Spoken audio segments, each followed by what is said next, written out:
When Laura came home from rehab, I thought things would finally change.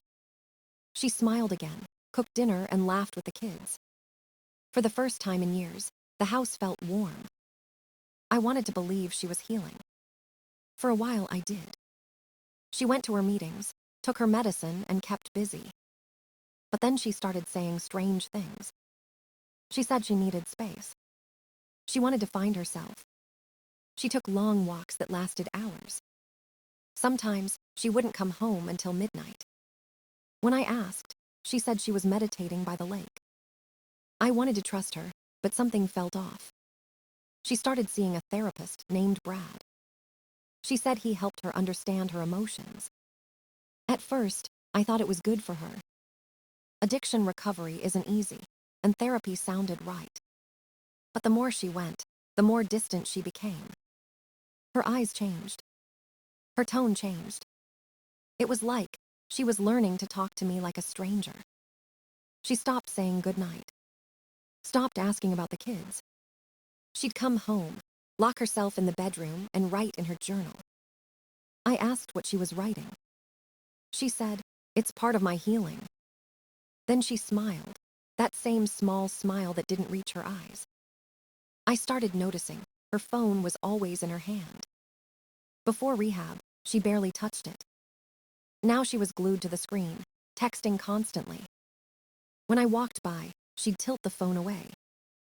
I didn't want to snoop, but curiosity burned in my chest. One night, she laughed softly while reading something. I asked who it was. She said, "Just a friend from therapy." But I noticed the name B and a rose emoji on the screen. Something inside me twisted. She started dressing differently too. Nicer clothes, more makeup, perfume she never used before. When I asked where she was going, she said, "Out with friends." But she couldn't name them. Her patience disappeared. If I asked anything, she accused me of controlling her. I felt like a guest in my own home. Even the kids sensed it. Our oldest stopped inviting her to school events.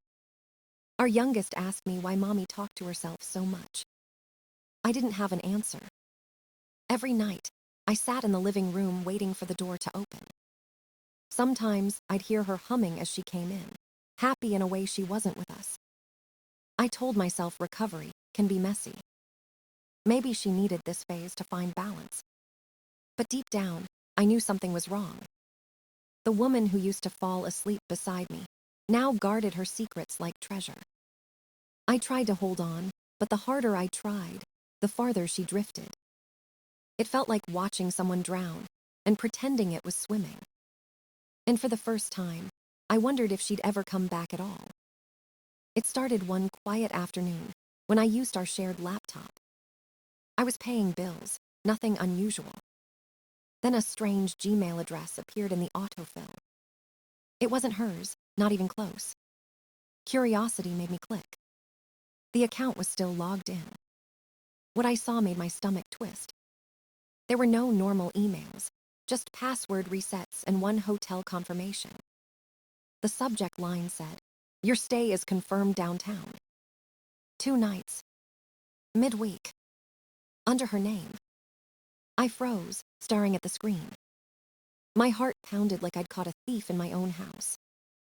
I told myself there had to be an explanation. Maybe a recovery event. Maybe she booked it for someone else. I closed the laptop, made coffee, tried to breathe. Then I opened it again. It was still there. The date matched a night she said she was at group therapy. That same night, she came home smelling like expensive perfume. I'd even joked about it. Now it didn't seem funny. A few days later, I found a crumpled restaurant receipt in her jacket. 2 entrees. 1 bottle of wine. A table for 2. And the time printed on it matched the hotel reservation. She wasn't alone. I didn't confront her. Not yet. I started keeping notes. Every time she left. Every excuse she gave. Every outfit, every lie. She said therapy sessions were twice a week, but sometimes she was gone for 4 hours. Her therapist's name was Brad. When she said it, she smiled. Not the polite kind. The kind that comes from somewhere deeper. Brad says I need to trust myself more. Brad thinks I've been carrying too much emotional weight. His name slipped into every conversation. It made my blood boil. I wasn't jealous, I was aware. It didn't sound like therapy anymore. One night, she left her phone on the counter while charging. I didn't mean to look, but the screen lit up. A text from B. Rose. My chest tightened. When I asked later who it was, she said, just someone from group chat. I didn't believe her. Days later, I sat in her car to grab something and saw her GPS.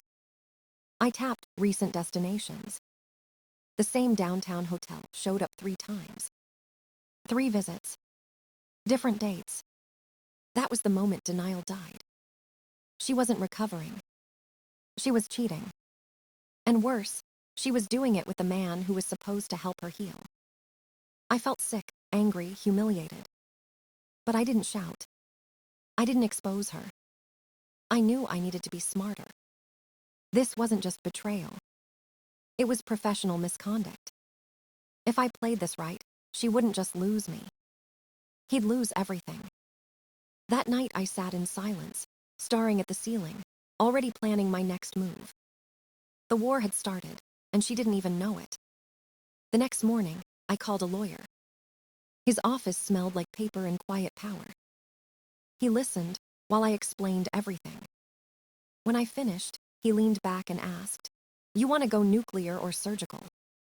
I said, "Surgical but deep." He nodded slowly. "Then we do this right. No yelling, no confrontation, just precision." He told me to keep everything documented. Dates, times, receipts, even the tone of her voice. We needed proof that the affair overlapped with therapy sessions. If we could show that, her therapist would lose his license. It wasn't just about revenge anymore. It was about accountability. I went home calm, almost too calm. Laura acted normal, humming while making tea. She thought everything was fine. I smiled back, pretending I believed her. Inside, I was building a case. I started a hidden folder on my computer. Emails, photos, screenshots, all labeled by date. Every lie she told went into that folder. Every time she said she was at group, I checked the GPS log. Every time she said therapy, I noted the exact hours. I kept quiet, patient, careful. The lawyer called it stacking receipts. He said, "You're not just proving betrayal, you're proving a violation of ethics." I didn't sleep much those weeks.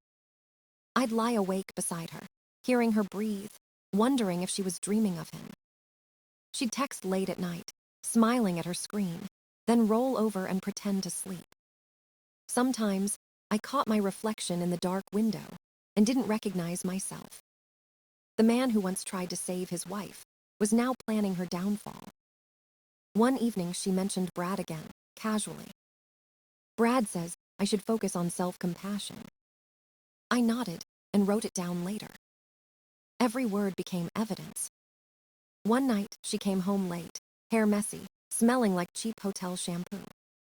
She smiled, said, "Group ran late."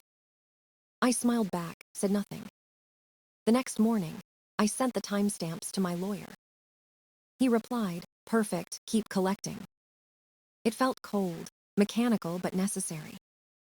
I was done being the fool. Weeks passed. She had no idea. I even bought her flowers, once just to keep the illusion alive. She kissed my cheek, said thank you, and texted someone the second I turned away. That night, I backed up all the evidence to an external drive. My lawyer drafted the first version of the complaint. He showed me the paragraph that mattered most. Violation of professional boundaries during active therapeutic treatment. That sentence was the blade. Once it landed, Brad's career would bleed out. We just needed the right time to strike. So I waited. I smiled. I played the role of the clueless husband a little longer. Because the next time she lied to me, it wouldn't be another wound. It would be another weapon. And when it was over, they'd both understand what silence can do. The divorce papers were delivered on a Thursday morning. Laura opened the door in her yoga clothes, coffee in hand. I watched through the kitchen window as confusion turned to shock. Then came anger. She stormed inside, holding the envelope like it was poison. "You're divorcing me," she snapped. "Yeah," I said, "I am." She laughed, a bitter sound that didn't reach her eyes. "After everything I've been through, you wait until now." I didn't respond. Her voice rose. "You think this is fair? I've been healing. I've been working on myself." She accused me of abandoning her recovery. I just stared at her, tired beyond words. "You've been lying to me," I said quietly. She froze for a second, then scoffed. "Accusations now. You never wanted me to get better." She turned the story upside down, like always.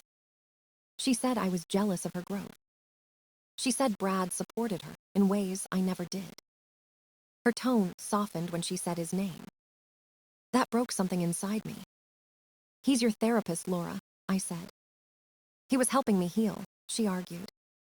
"He saw me for who I really am." "No," I said. "He saw a vulnerable woman and used her." Her face twisted, defiant, desperate. "You always twist things," she shouted. "Maybe if you'd listened, he wouldn't have been necessary." That was the moment I realized she believed her own lies. There was no guilt in her eyes, only self-righteousness. She thought betrayal was therapy. She thought infidelity was enlightenment. I walked away, refusing to fight anymore. Later that week, her lawyer sent a list of demands. Half the house. Primary custody. Child support. A full page about her emotional suffering. I laughed when I read it. She was rewriting history in legal language. She thought she could play the victim forever. I sent everything to my lawyer. He smiled and said, "Don't worry, we're ready." While she was busy pretending to be empowered, I was tightening the trap. The complaint against Brad was already in motion. The licensing board had received our file. They confirmed an active investigation. Laura didn't know yet. She still came by, pretending we could fix things. She smiled, acted calm, asked about dinner plans. But her eyes were restless. I stayed polite, distant, waiting. The silence between us grew heavier every day. She thought I was giving up. I was. I was watching the clock tick, toward the moment her world would collapse. The day she handed me those divorce terms, she thought she'd won. She didn't know I'd already set fire to the foundation she was standing on. I didn't need to shout or threaten. I just needed time. And time was on my side. Because once the truth surfaced, she'd lose everything. Her man, her mask, her control. And all I had to do was stay quiet long enough to watch it happen. The complaint reached the licensing board faster than expected. My lawyer called me 2 weeks later. "They're opening a full investigation," he said. Brad was officially under review. He'd been asked to provide records and a written statement. 10 days to respond. Laura still had no idea. She kept visiting the kids, pretending everything was normal. But something in her face changed. Her confidence cracked. She looked pale, distracted, constantly checking her phone. Then one night, she asked me, "Have you talked to anyone about Brad?" I shrugged. "Why?" She hesitated, then said, "He's not answering me. He's gone quiet." Her voice trembled for the first time in months. I looked her in the eye and said, "I'm just letting the process work." She didn't reply. Just left, closing the door without another word. The next day, my lawyer called again. The board contacted him officially. He knows. That was when everything started unraveling. Laura came over a few days later, trying to act calm. Her smile was tight, forced. She said she wanted to talk about the kids. But her eyes were filled with panic. After a few minutes, she finally asked, "What did you do?" I played dumb. "Do about what?" Her voice cracked. You're ruining his career. I almost laughed. He did that himself, I said. She glared at me, tears welling up. You just want to destroy me. No, I said quietly. I just stopped protecting you. She stormed out, slamming the door. By the end of the week, the subpoena arrived. I handed over everything. Emails, hotel receipts, therapy schedules, GPS data, all neatly organized. My lawyer said the evidence was airtight. Brad's defense didn't stand a chance. He tried to claim the relationship began after her treatment ended. But the timestamps told a different story. Photos, texts, and payments overlapped perfectly. It was over for him. A month later, the board made its decision. License revoked. Permanent. His name was added to the public registry. Unethical relationship with a client during active treatment. No appeals. No excuses. Brad's career died overnight. He lost every job offer. Every client. He even tried freelance coaching, but no one hired him. Word spread fast. Parents Googled his name and saw the truth. He told a mutual friend, "She ruined my life." Then he blocked Laura on everything. That was the final twist of the knife. She had destroyed her family for a man who didn't even want her anymore. She showed up at my house once more, crying, begging. "You've taken everything from me," she said. I looked at her and whispered, "No, Laura, you did that yourself." Then I closed the door and never opened it for her again. The silence that followed wasn't victory. It was justice. And it was enough. Months passed after Brad's license was revoked. Laura tried to move on, but nothing worked. Her parents refused to take her in. They'd seen the reports, the affair, the lies. Her mother called me once, apologizing. She said, "We didn't raise her to be this." Laura bounced from couch to couch, staying with friends. Everywhere she went, the story followed her. People whispered, avoided her, pitied her. The kids stopped answering her calls. She tried texting them, then writing letters. My oldest daughter finally replied, "You left us."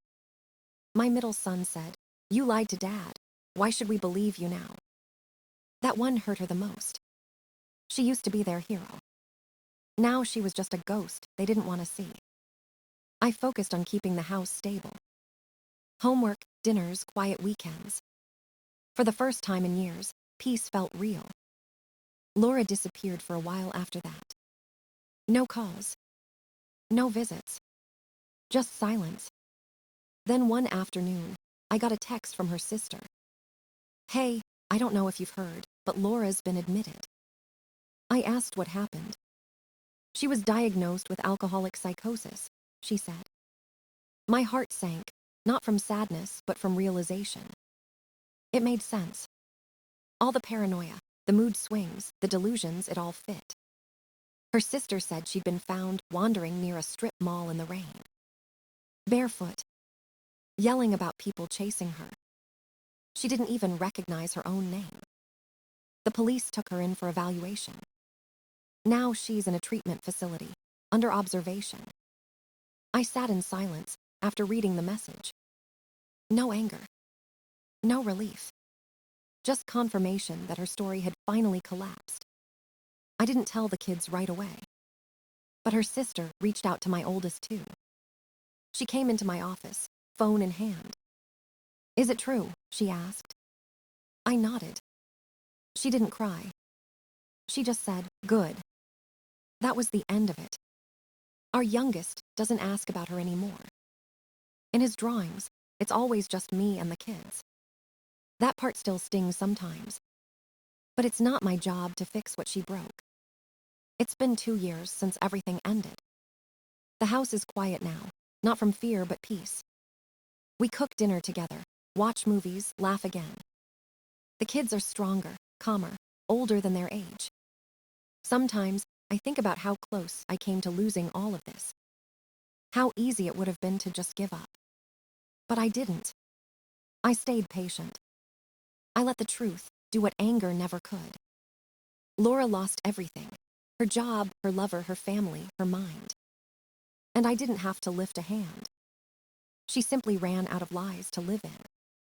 Now, when people mention her name, it's always the same sentence. She really ruined her life, didn't she? I just smile quietly. Because I don't need to answer.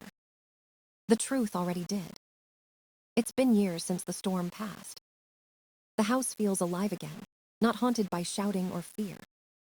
Every morning, I make breakfast for the kids and watch the sun rise. Peace isn't loud. It's quiet, steady, and real. Sometimes, I still think about Laura. Not with hate, not with love, just acceptance. She chose her path, and I chose to stop following it.